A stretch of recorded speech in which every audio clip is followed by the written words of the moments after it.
अभी मैं उपस्थित हूँ उदय कुमार जी के निवास स्थान कालीबाग चौक पर। सबसे पहले आपका स्वागत है मेरे चैनल में। नमस्कार आप सबों का।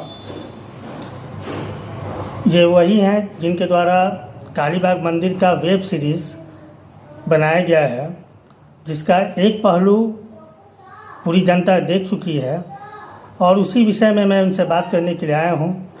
एक चीज़ बताइए कि ये जो वेब सीरीज़ है कालीबाग मंदिर का, वो लगभग कितने पार्टों में है? देखिए, वैसे तो वेब सीरीज लगभग 20 पार्ट में ये बनने की संभावना है। इसमें 10% ऊपर नीचे हो सकते हैं, लेकिन उम्मीद है कि 20 पार्ट के आसपास ये होंगे। तो पहला पार्ट तो हो चुका है? पहला पार्ट हो गया है। आप सबों का उसमें अपार सहयोग मिला है, आप लोगों ने देखा है, सराहा है और बहुत से मेरे साथी मित्रों ने मुझे कॉल करके भी बताया, कहा कि अगला सीरीज का जो अध्याय है वो कब तक आने वाला है।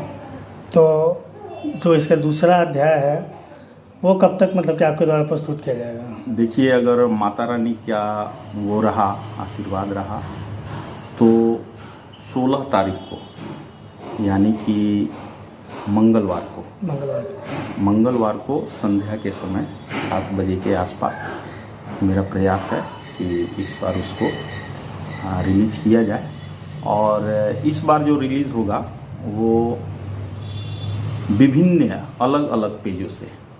पिछली बार तो मुख्यतः 4-5 पेज से ही उसको रिलीज किया गया था, लेकिन इस बार उम्मीद है कि 50-60 पेजों से, क्योंकि बहुत से मेरे मित्र, मेरे जानने वाले, चाहने वाले वो काफ़ी उत्साहित है इस चीज़ को लेकर के। पूरा बेतिया ही उत्साहित है। पूरा बेतिया ही उत्साहित है। तो इस बार का जो एपिसोड है वो थोड़ा ज़्यादा रोमांचक है। अब आपने सवाल कर ही दिया है, तो इसमें मंदिर का जो ये सेकंड पार्ट जो अभी बन रहा है या बन चुका है, तो ये रिलीज आज से 4-5 दिन पहले ही हो गया रहता, लेकिन वो चीज़ थोड़ा सा विवादित हो गया था। मैं आपको अभी इस चीज़ की उसको ओपन कर रहा हूँ। विवादित ये हो गया था कि जब हमने मंदिर का अध्ययन किया तो उसके दौरान जो नवग्रह मंदिर के साथ जो माताओं का वो मंदिर है, तो उसमें कुछ जो विद्वान थे उन्होंने ये बताया कि ये नवग्रह की माताएं नहीं है, बल्कि ये उनकी पत्नियां हैं। तो ये बड़ी असमंजस वाली स्थिति हो गई थी कि ये नवग्रह की माताएं हैं या उनकी पत्नियां हैं, ये तो विवादित हो जाएगा। तो मैंने इस पे कुछ विद्वानों से वो किया, तो मुझे ये पता चला कि ये उनकी माताएं हैं और उनकी महादशा है, नवग्रह की महादशा है। तब जा कर के मैंने कैलकुलेशन करके अपना उस जगह पे आदमी पहुंचा, और शास्त्र संगत भी वो चीज़ है, और उसका आप इस अध्याय में ये करेंगे, दर्शन। अच्छा, मेरा एक प्रश्न है कि मतलब कि आपके दिल में जी ये वेब सीरीज़ बनाने का कैसे मतलब अंदर विचार आया? देखिए, ये तो बड़ा अच्छा सवाल है आपका, इसलिए कि मुझे याद है कि जब मैं 7वां या 8वां क्लास में था, तभी से मंदिर से बड़ा मेरा लगाव था। कालीबाग मंदिर से? जी, कालीबाग मंदिर से 7वां-8वां से ही। मुझे याद है बिहारी लाल जायसवाल उस समय जीवित थे, तो उन्हीं के पीछे पीछे हम लोग चेलई किया करते थे। दशहरा का वो रजिस्टर उठाते थे, तो हम लोग साथ में उनके साथ घूमते थे चंदा वगैरह के लिए। बिहारी भैया तो अब जिंदा नहीं रहे, बिहारी जायसवाल, बिहारी लाल साहू नहीं, वो आज भी हैं, संरक्षक हैं मंदिर के। मैं बिहारी लाल जायसवाल की बात कर रहा हूँ। तो उन्हीं की दिशा निर्देश में हम लोग वो काम करते थे। उसके बाद से जो प्रवचन का कार्यक्रम हुआ, जिसमें रामभद्राचार्य जी, अतुल कृष्ण भारद्वाज जी, आपको स्वामी विश्वेश्वर प्रपन्नाचार्य जी, अखिलानंद शास्त्री जी, ये जितने भी समस्त वक्ता यहाँ पे आए हैं, ये बड़ा ही माता रानी का आशीर्वाद है मेरे ऊपर कि मैंने मन संचालन का कार्यभार मैं खुद लेता था। यानी कि हमको लग रहा है कि लगभग 35 से 40 साल। जी 35-30 प्लस ही होगा, क्योंकि मेरा खुद का एज जो है वो 47 प्लस है। तो 30 साल से मतलब कि आप कालीबाग मंदिर के सेवा में पूरा लगे? बिल्कुल। मेरे बड़े पापा, चाहे मेरा परिवार भी मंदिर के प्रति लगा रहता, तो वहाँ से वो चीज़ प्रेरणा मुझको मिलती थी।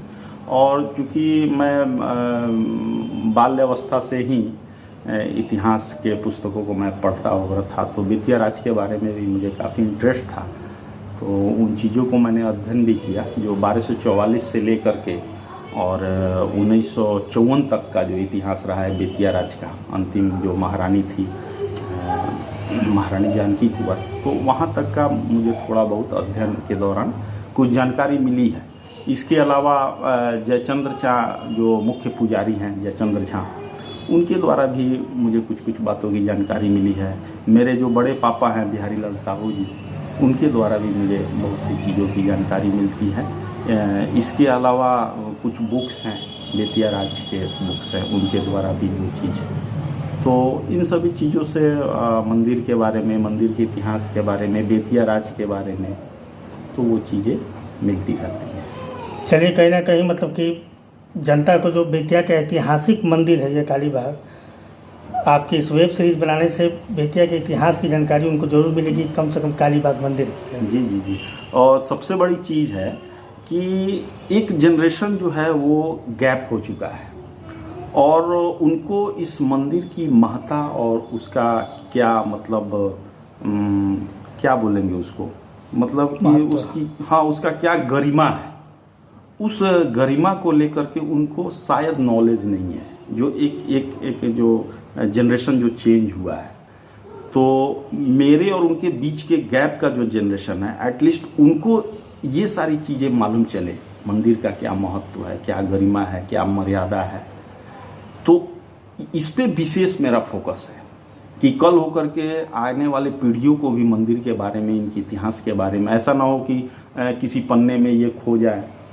तो ये सोच करके मैंने वेब सीरीज पे काम करना शुरू किया। क्योंकि मंदिर का नवनिर्माण भी होने वाला है। मंदिर का तो नवनिर्माण होने वाला है। देखिए, मैं कोई ऑथराइज पर्सन तो हूँ नहीं नगर निगम का, क्योंकि नगर निगम के द्वारा ही मंदिर के जीर्णोद्धार की बात हो रही है, जिसमें महापौर गरिमा देवी सिकारिया और रोहित सिकारिया का एक अभूतपूर्व सहयोग है। ये अकाट्य सत्य है, इसको मैं कहीं भी दिल के हृदय से कहीं भी इस चीज़ को मैं बोलूँगा, क्योंकि पिछले 20-25 सालों से जिस हिसाब से उदासीनता शासन या प्रशासन की होती आ रही थी, तो वो अक्षम्य है, वो क्षमा करने लायक ही नहीं है। ठगे गए हैं हम लोग, आम जनता। बार बार जहाँ भी उम्मीद लगा था आदमी दरवाज़ा खटखटाया, लेकिन वैसा कुछ मिलने नहीं। लेकिन ये माता रानी का असीम कृपा महापौर गरिमा देवी सिकारिया के ऊपर, जो उनके अंदर ये बात बैठ गई और हम लोगों ने इस्कॉन इंजीनियर्स जो सुधांशु जी हैं अपने, आज वो हमको बेटा की तरह मानते हैं। इस चीज़ को, जिस चीज़ को मैं कोऑर्डिनेट कर रहा हूँ मंदिर के निर्माण, तो उनके द्वारा मैं ऑथराइज पर्सन हूँ। मैं माँ काली धाम के कमेटी, मैं माँ काली धाम का स्थानीय सदस्य के नाते मैं इस चीज़ को आप सबों के समक्ष रख रहा हूँ। इसलिए मैं बोल रहा था कि मैं नगर निगम का कोई ऑथराइज पर्सन नहीं हूँ, लेकिन ये सारे चीज़ों को कोऑर्डिनेट करने वाला मैं ही हूँ। इसलिए मैं पूरी आधिकारिक तौर पे ये चीज़ मैं बोल सकता हूँ कि आने वाला दिन मंदिर का जो स्वरूप है, मूल स्वरूप तो कोई चेंज होने वाला नहीं है, वो उसी रूप में रहेगा। लेकिन कुछ सौंदर्यीकरण को लेकर के, जैसे गुंबजों का निर्माण है, 4 गुंबजें बन गई हैं, गगनचुंबी गुंबजें हैं, अक्षरधाम की तरह उसका लुक आएगा उस मंदिर का। जिस पत्थर से वो काम होने वाला है, वो अयोध्या में जो मंदिर बना है, उस राम मंदिर का जहाँ से माइंस, जिस माइंस से पत्थर आता है, तो वो तो माइंस रिस्ट्रिक्टेड है, लेकिन उसके जस्ट बगल का माइंस, वहाँ हम लोग पहुँच चुके हैं। वहाँ हम लोग बात किए हुए हैं कि वहाँ से वो पत्थर जो है पूरे मंदिर को सजाने के लिए, जो हल्का गुलाबी पत्थर होता है, जिसका वीडियो मैंने कुछ दिन पहले डाला भी था, तो एक अलग लुक आएगा देखने के लिए। तो पर्यटन के रूप में जब इसका ये होगा, प्रादुर्भाव होगा, लोगों के बीच में ये सारी चीज़ें जब जाएंगी, तो वैसे ही बेतियां अपने आप में पर्यटक स्थल के रूप में परिणित हो जाएगा। तो ये सारी मंशा है। अगर ये सारी चीज़ें अगर धरातल पे उतर गई, तो मेरा ये मानना है कि आने वाला दिन चंपारण का होगा और उसमें इस बेतिया के काली बाग मंदिर, माँ काली धाम का स्थान सर्वश्रेष्ठ होगा। चलिए, माता रानी से मेरी प्रार्थना है कि जो ये सफल हो, आपका मेहनत भी सफल हो।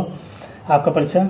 मेरा नाम उदय कुमार हुआ। मैं स्थानीय कालीबाग का निवासी हूँ और यदा कदा आप मुझे देख लेते होंगे। चलिए, जैसा कि अभी आपने सभी कुछ प्रमाण के तौर पर सुना, इसी के साथ मैं मंजीत शाह, SS भारत न्यूज़ से जय हिंद, जय भारत, जय बिहार।